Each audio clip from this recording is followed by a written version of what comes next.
Imagine this. Every night before sleep takes you, you make a promise to yourself. Tomorrow, you say, tomorrow I will change. I will stop scrolling through the emptiness. I will sleep when the body asks for rest. I will move. I will exercise. I will begin. And then a week passes, you are still there. Lying in the same darkness, the phone bright in your hand, your eyes tired, your chest carrying something heavier than exhaustion.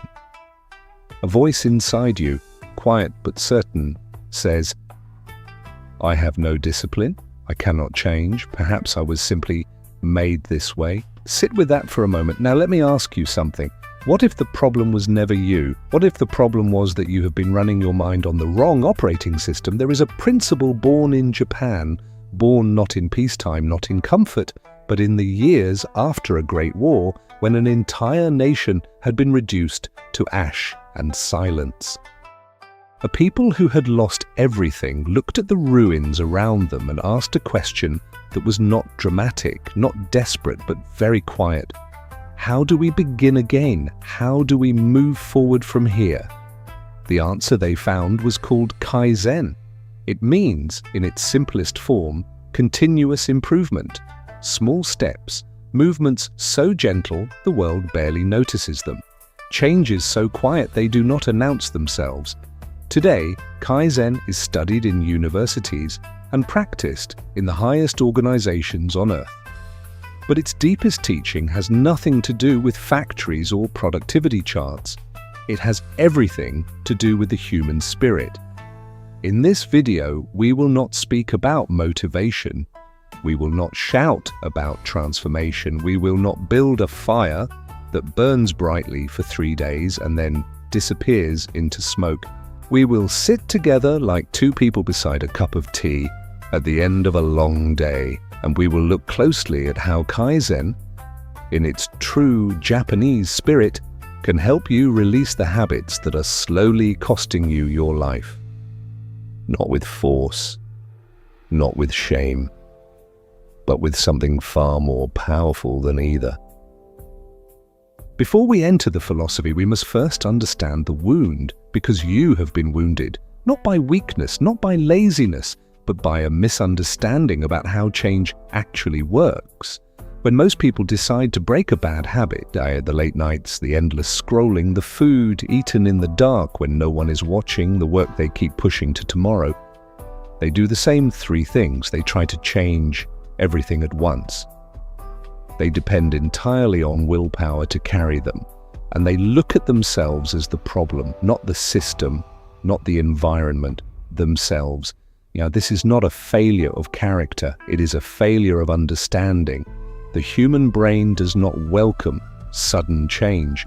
When the mind perceives a drastic shift in behavior, it responds the same way it would to any threat, with fear, with resistance, with an urgent pull back toward the familiar. The old patterns feel like safety because they have been practiced so many thousands of times that they have become almost invisible, almost effortless.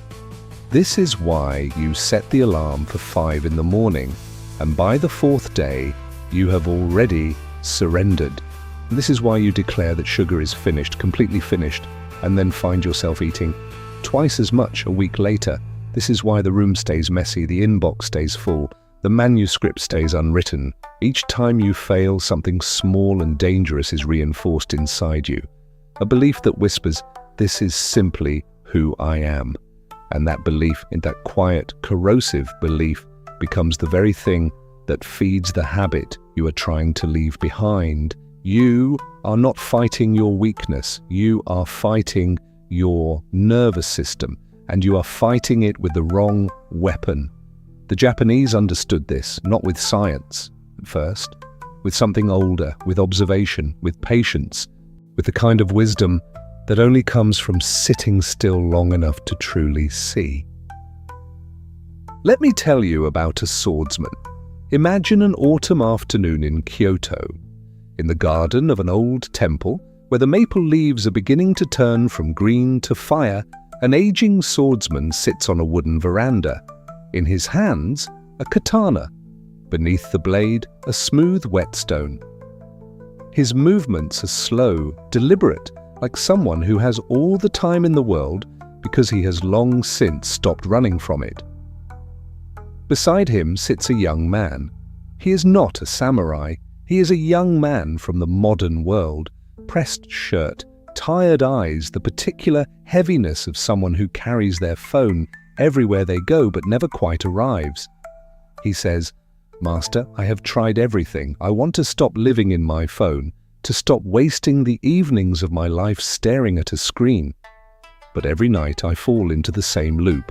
I scroll, I watch, I feel ashamed. And then I do it again. I cannot seem to defeat myself." The swordsman does not answer immediately. He continues moving the stone along the blade. Slow, even, the sound barely audible, like a whispered breath.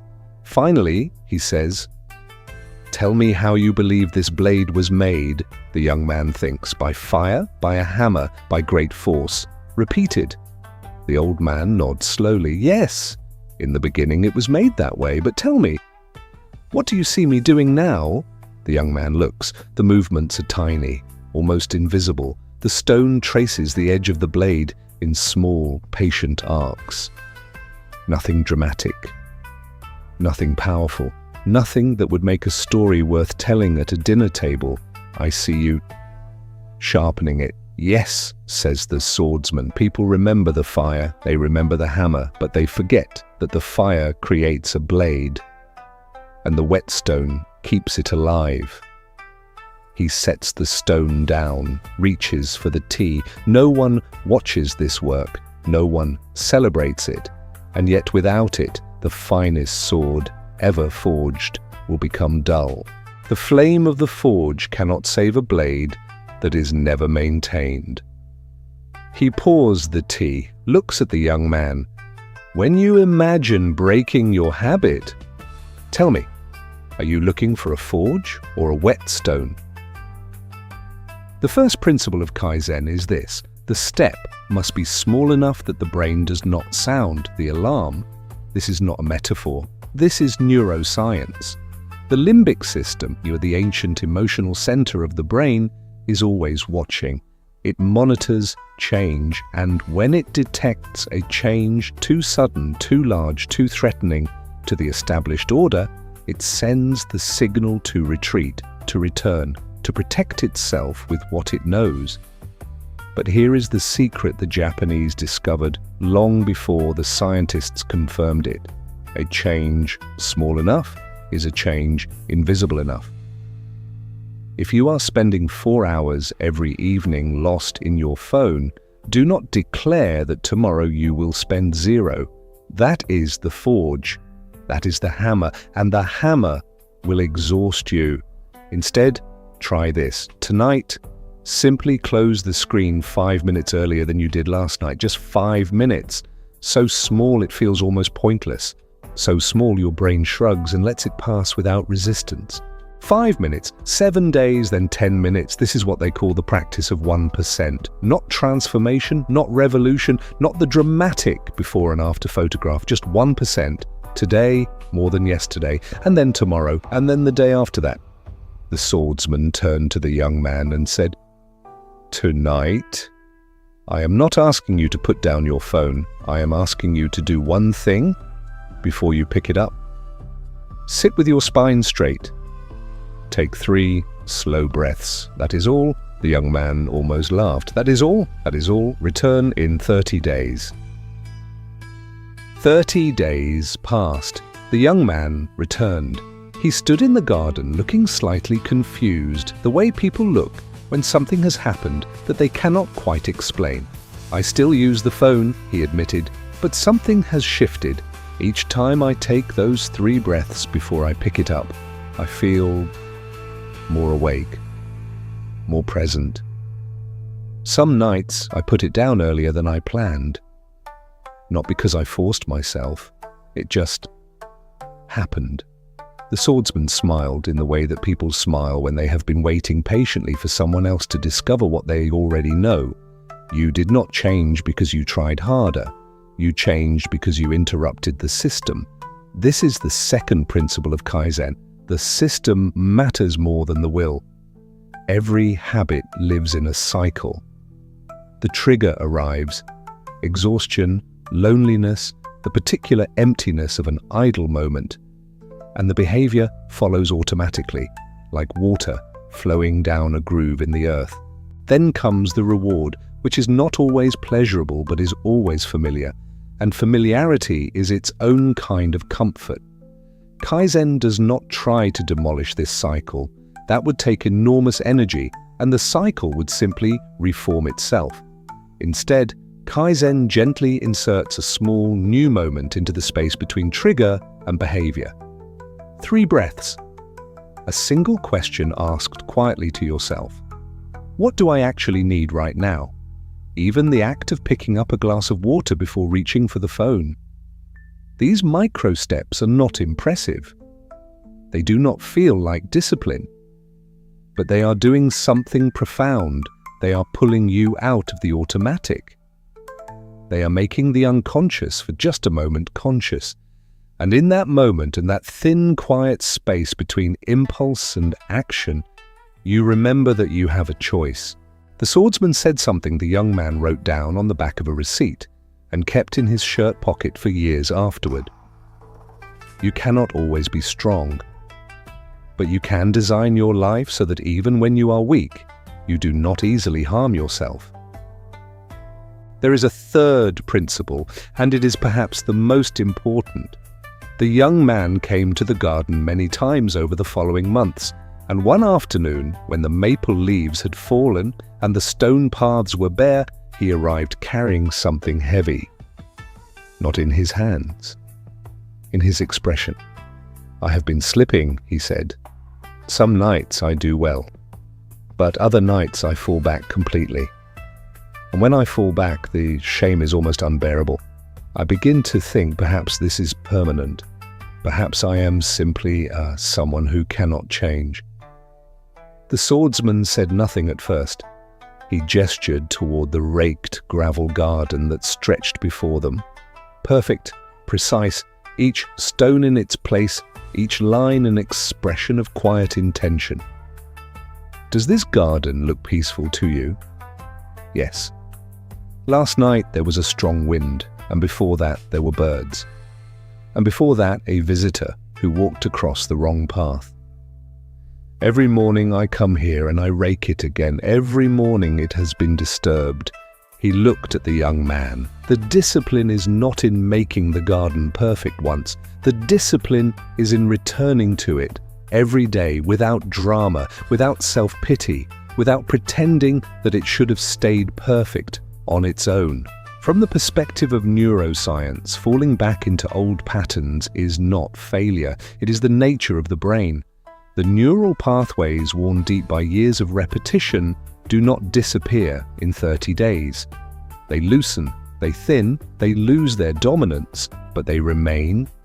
And on the nights when you are exhausted, when the resistance is low, the brain reaches for what it knows.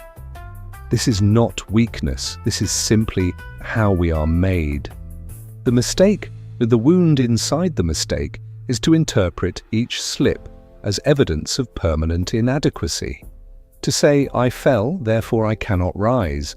I broke the streak, therefore the streak never counted. I am back to zero. Kaizen asks something different of you. It asks you to drop the idea of zero. There is no zero. There is only, what is the small next step I can take today from exactly where I am? The swordsman placed his hand briefly on the young man's shoulder. Not a dramatic gesture, a quiet one. Do not judge the road by a single stumble. Only ask, in which direction are my feet still pointed? Before we arrive at the end, I want to place 3 small images in your mind. Hold them gently the way you would hold a stone warmed by the sun. The first image, a blade being sharpened in the pre-dawn silence. A great sword is forged in fire, but fire alone cannot sustain it. The blade that endures is the one returned to the whetstone again and again in the ordinary moments, not in the dramatic ones. Your discipline is that blade. You do not become patient and present through 1 month of burning intention. You become that way through 1,000 unremarkable evenings where you chose, almost imperceptibly, to be slightly more conscious than the night before. No one celebrates those evenings, no one sees them, but they are the ones that determine the quality of your life. The second image, a Zen garden and a single blade of grass growing where it does not belong. Bad habits are like that grass. They begin almost invisibly. One late night, one extra hour of avoidance, one moment of choosing numbness over feeling, these seem harmless in isolation. But grass, when left to grow, sends roots. And roots, when they spread, change the shape of everything around them. Kaizen does not ask you to destroy the garden and rebuild it from bare earth. It only asks, today is there one small thing you can pull from the ground, just one. Maybe it is silencing a single notification. Maybe it is placing the phone in another room before you sleep. Maybe it is 1 minute of stillness before the day begins. The garden returns to peace, one small gesture at a time. The third image, a stream and a stone. A small stream flowing over a great stone does nothing visible on the first day, nothing in the first year. The stone seems unmoved, indifferent, permanent. But water is patient in a way that stone is not. After enough years, the stream has carved itself a channel through what seemed immovable. Bad habits are not powerful because they are strong. They are persistent because they have been practiced. They have been given the gift of repetition over and over until the channel is deep. Kaizen answers this with the same gift, repetition, but in the other direction. Every time you choose to stand up and walk to the window instead of opening another video, that is one drop of water. Every morning you clear your space before the day begins, one drop. Every night you write one sentence about one thing you did well, one drop. You will not see the channel forming until one day you look back and the landscape has changed. Let us return one last time to the young man in the garden of the temple. A year has passed. He is not a different person. He has not become some ideal version of himself, sculpted and serene, beyond all weakness. He still has the heavy evenings. He still reaches for the phone sometimes when he does not mean to. He still stumbles, but 3 things have quietly changed. The time he spends inside the habits that were costing him, it has diminished. Not dramatically, just steadily. The way a tide recedes so slowly you don't notice it moving until you look down and see the sand revealed beneath your feet. The shame has become something lighter. Not gone, but transformed somehow into a kind of gentle curiosity. Where did I slip today? What small adjustment might I make tomorrow? Not punishment, not evidence, just information. And perhaps most importantly, he has begun to believe something he could not believe a year ago. Something simple and radical and quietly powerful. I am someone who can improve, a little at a time. This is the greatest gift Kaizen offers. Not a system, not a method, not a productivity framework dressed in Japanese aesthetics, a different relationship with yourself. Kaizen grew from the question asked by a nation in the deepest darkness it had ever known. How do we live going forward in a way that is not broken by the past? And the answer, stripped of everything unnecessary, is this. Begin with what you can do today. Make it small enough that there is no excuse not to do it, and do not stop. So before this video ends, before you return to the rest of your day, your life, the 100 things waiting for your attention, I want to ask you just one question. In the spirit of Kaizen, in the spirit of the whetstone, the garden, the patient stream, where can you be 1% better tomorrow than you were today? Not a transformation, not a declaration, not a plan that requires a new version of yourself to execute. 1%, one small act, one quiet step in the direction you have been meaning to walk. Maybe you already know what it is. Maybe it came to you somewhere in the middle of this video, in one of the quiet spaces between the words. If it did, hold it. Don't perform it. Don't announce it. Just do it in the silence that no one sees, like stone against blade in the hours before dawn, like water finding its way. If this video gave you even one small thing to carry with you, a thought, a breath, a different way of seeing yourself, then leave a quiet comment below, not a long one. Just a word or a sentence. Tell me, what is your 1% for tomorrow? And if you feel that someone else needs to hear this, share it with them. Not with pressure. Just the way you would pass a warm cup of tea across a table. That is enough. That has always been enough.